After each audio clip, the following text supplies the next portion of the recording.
मुझसे कहा कि लालजी वर्मा ने मुझको 50 लाख रुपया दे रहे हैं कि कलाम भाई का टिकट कटवा दिया जाए।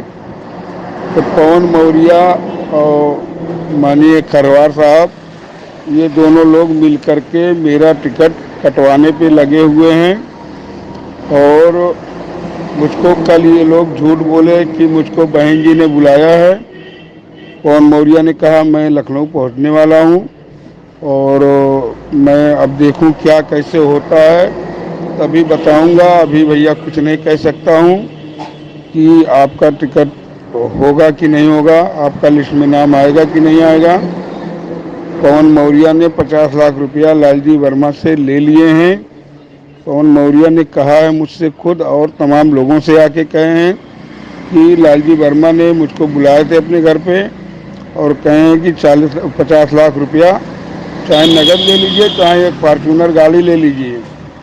तो ये लोग पैसा ले करके खरवार साहब और पवन मौर्य दोनों लोग पैसा ले करके और टिकट कटवाने में लगे हुए। और खरवार साहब को मैंने फ़ोन किया कि साहब वो पवन भाई जो पैसा वहाँ जमा करना था हेलीपैड का वो पवन मौर्य नहीं ले गए हैं। कह रहे हैं कि मुझको बहन जी बुलाई हैं, मैं लखनऊ जा रहा हूँ।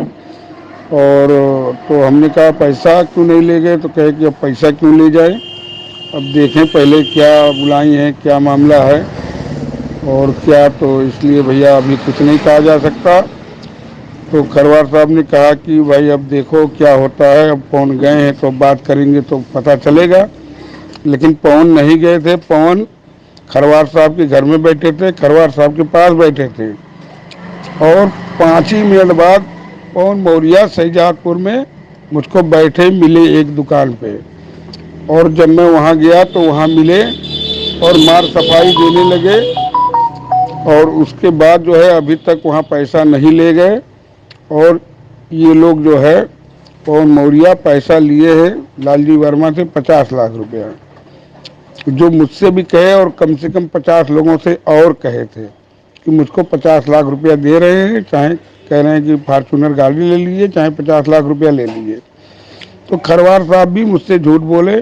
खरवार साहब पवन मौर्य एक ही जगह अपने घर में ही बैठे थे, अकबरपुर में, शहजादपुर में, जहाँ खरवार साहब का घर है। तो ये दोनों लोग मिल करके पैसा लेकर के आधा आधा बांट लिए हैं और ये लोग चक्कर